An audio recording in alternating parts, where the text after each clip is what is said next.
So I've got one question for you, Gordon. When does the opposition turn up? Because I'm absolutely ready for it. Well, there's only one set of opposition in this video. We're going to look at the difference between floodlighting and where you would use it, and street lights. And to do that, we're going to show some products from Ansell Lighting that will show you the difference between a street light and a floodlight and where it's best to use a street light. And as always, once we step outside the studios, it starts to rain. So let's go back to those studios.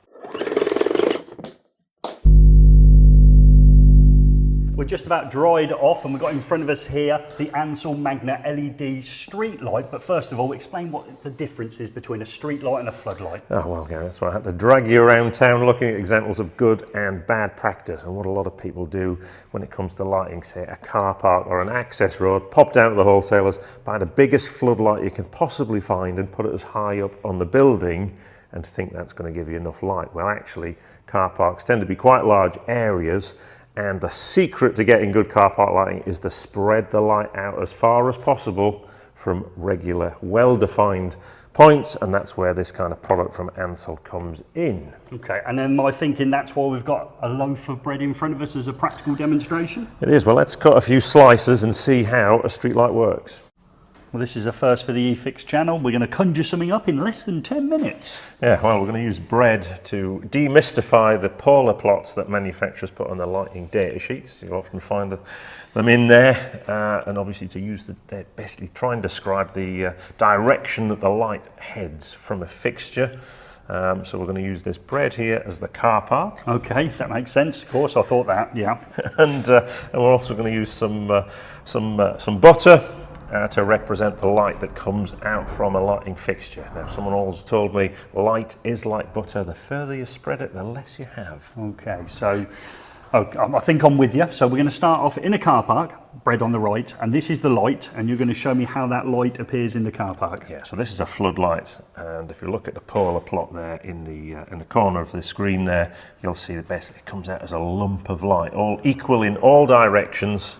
And it's actually quite a narrow beam angle you get from that floodlight. And if we put that in the car park, we'd probably need quite a few dollops of light to cover the car park. And this is what we saw in the rain, didn't we? We saw those dollops of lights in those areas. Yeah, and obviously that creates glare as well. So you end up with two scenarios, either an overlit car park that we have there, or an underlit car park there. Yeah, anyone see the light? Yeah. Can't really get around it by tilting it, because then if you tilt the floodlights in, which you get glare, which can obviously cause hazards. You may not be able to see road signs and things like that. Okay, that one's out of the way. So the second car park's coming, I noticed. Yeah, so this is this is using a street light, and you'll see the polar plot there has directional elements to it. So what it does, it literally spreads the light out across a wider area. So we don't have light going behind the column because we don't want it there. We want it on the area we're trying to light only, which is possibly the car park or possibly an access road. And by spreading the light further, it means actually that we can get away with less fittings. So less light fittings when we're using this style compared to a floodlight. That makes sense as well. Now, let's demonstrate it then. So let's turn one on and see what you're talking about. Yeah, so then we'll see that there. So here's the light fitting against the wall. You'll see the light heading forwards. You'll also see there's no upward light. So that means we're not causing light pollution. Turn it sideways. You'll see the enormous spread of light that we have there. And that's an even spread, isn't it? As you look at that, there's not any bright elements there on the wall. It's evenly lit, and it's proved in the car park, isn't it? Yeah, again, so in that torrential rain, you can see the sharp cut off of the light going forward, but you gain that even illumination across the car park. Even I think I could find my car if I left it in that car park. Yeah, so you can see the markings, you can see everything even. But again, and then what it means when we bring it back to a floodlight installation here, probably could have used one street light instead of two floodlights. I love it when we create content when actually now I understand something that I probably didn't understand that well beforehand. Great explanation, thank you for that. But what about the power level of these? Are they similar to floodlights? Yeah, so street lights, just like floodlights, come in at a vast range of power levels. Might surprise you actually that the ones that probably light the street area outside your house are probably less than 20 watts. So it's actually not a lot of power, and quite a bit of light, but to say it's just spread over that wide area. These ones from Ansell that we've got here come in 30, 50 and 70 watt versions. So that's 5,300 to 10,900 lumens at around 150 lumens per watt. So similar numbers to what you'd see in a floodlight. But it's down to those clever design features in there as well, Gary. So those clever design features, shall we take a closer look at what's going on inside one of these? So there we have the flat polycarbonate cover, which gives it its rating of IK9. Yeah, and underneath that cover is the secret to that brilliant light distribution. It's these small plastic optics. If we just take a closer look at them, we'll see that the actual shape of the optic almost follows what we see in that polar plot. The flat line at the back is where it stops the light going behind the column. And then you can see, obviously, it's a wider profile to push light out the sides, and then that rounder profile to push light towards the front. And street lighting is all about these clever optics. So what about the mounting options? Okay, so most street lights, as you'd expect, sit on the top of a steel or aluminium column, and that fits into this bracket adapter here that's fixed in place with these two large stainless steel grub screws, and then this itself then mounts onto the back of the fitting. And if we tighten those up, we can change the angles, can we? Yeah, it can. So this is where you'd usually see it, mounted on the post top, but you may, depending upon the design, you may want to just slightly tilt that depending if your column's at the back of a path or at the front of a path.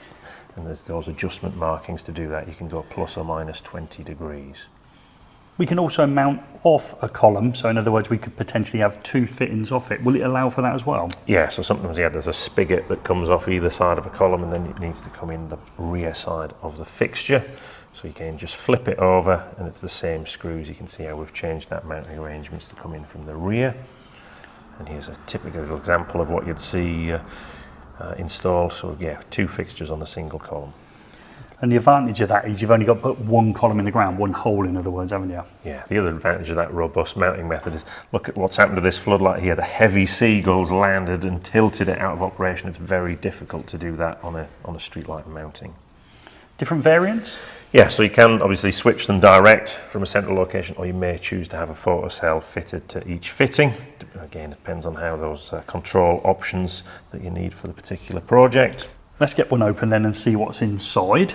Okay, so the really clever bit is once we hinge this open with this toolless entry, I've automatically disconnected the supplies that did that. So it saves me going down to the bottom of the column and pulling out a fuse. We've actually disconnected now so we can start working on it. So there it is, and it's separated from the connection where our supply was coming in. We can see the connector block, the flex grip there that would have held it in place. So that's disconnected that. What about sealing up for IP rating? Yes, you can see there's a nice solid seal around this gear compartment. But then look at obviously how we bring our cable in there. So you're going to route that through the bracket arm. But obviously, how do you tighten the cable seal into it? You'll notice there's a cable grip gland in there. So it's all held in place, and of course it's important that we get it level. Remember, we're going on something round now, aren't we? So handy spirit level in there to make sure you don't tilt it when you're installing it. So we can separate the two from each other, say for maintenance. Is that right? Yeah, so say you wanted to take separate the light assembly in the driver, you can easily detach it from the column mounting. Just pull out these two pins and they lock out of place, and then disconnect the safety chain to hold it in there, and you can separate the two halves of the housing. That looked incredibly simple to separate them. So again, you could be repairing that in the van or perhaps replacing it, but is it easy to reverse the process? Yeah, so again, a little bit tricky here. We're doing it on the bench. Remember that half of it would be fixed to the top of the column. But again, those brackets just quickly spring back into place. And again, you can attach that safety chain. Probably should have done that first. What about the moisture? Yeah, clever little design feature spotted in there. This little breathable vent plug. So there's minimal chance of getting condensation with inside the fixture. This Ansel Magna LED street light is well engineered, and just to finish it off, it's IP66 as well. Yeah, and that's just exactly what you need for a car park. You're up on those columns getting battered by the elements, but this is again designed for long life. So it's 54,000 hours of lamp life to L80, so that's 80% of its original output when you first put it up there, but also comes with a 5-year warranty. Okay, so when we're thinking of warranty, it flicks me back to the other thing, it's cost. So I look at a floodlight, I look at a street light, there's probably quite a little bit of difference there in the price. Well, on face value, yes, you'd think, oh, a street light is a more expensive option. But actually, let's remember, the most expensive thing when it comes to lighting car parks and roads is actually the price of putting the column in. And the further apart you can get those columns, obviously you save money. Yeah, and I think about the street that I live in, over time I've seen the actual columns get further apart, and have also in some cases got a lot taller. Yeah, well, that's the advantage of these optics that we've seen, and moving to LED from possibly those old sodium lamps. is you can get wider pole spacings, but you probably noticed the colour of the light changed as well. Yeah, it's a lot better now. Yeah, so this white light, 4,000 degrees Kelvin, so you get that slightly cooler light. That's great for street lighting, great for telling the actual colour of your car when you're trying to find it as well. But that's the key bit. You know, by doing your design right, you can really save a lot of money by pushing those pole spacings out. And I would recommend, if anyone out there, any electricians have been approached to light car parks or access roads, is possibly contact the Ansell lighting design department and get them to look at the design for you, because you can actually be pretty clever when it comes to that design. Yeah, and as always, we're interested in your feedback. Like me, maybe you learned something today. Maybe in the past you've gone for a floodlight for the areas that we've talked about, and now you're thinking street lights the way forward, and we recommend you get hold of Ansell to help you with that design if it's new to you. We'd love all your comments. If you leave them below, we'll try and get back to as many as we can.